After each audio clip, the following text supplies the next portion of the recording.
দুই সন্তানের পর বন্ধ্যত্বকরণ চাইছিলেন স্ত্রী অমত স্বামীর। এ নিয়ে ঝামেলা থেকে মর্মান্তিক পরিণতি। উত্তর দিনাজপুরের কালিয়াগঞ্জে দুই সন্তানকে বিষ খাইয়ে খুন করল বাবা নিজে, পরে আত্মহত্যার চেষ্টা। কালিয়াগঞ্জের মছুয়াটলি গ্রাম কার্যত হতবম্ব। এমনটাও হতে পারে?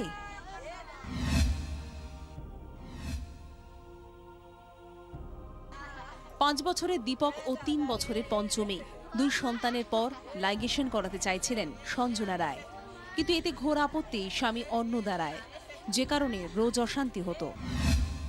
বৃহস্পতিবার স্বামীর সঙ্গে অশান্তি করে লাইগেশন করাতে বেরিয়ে যান সঞ্জনা। বিহারে এক আত্মীয়ের বাড়িতে চলে যান তিনি। অভিযোগ, এরপরে দুই সন্তানকে খাবারের সঙ্গে বিষ মিশিয়ে খাইয়ে দেন বাবা। নিজেও বিষ খান অন্নদা রায়।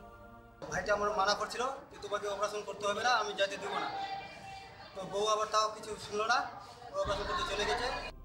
হাসপাতালে নিয়ে যাওয়া হলে দুই সন্তানকে মৃত ঘোষণা করেন ডাক্তাররা। আশঙ্কাজনক অবস্থায় অন্নদা রায় রায়গঞ্জ জেলা হাসপাতালে ভর্তি। ব্যুরো রিপোর্ট, 24 ঘন্টা।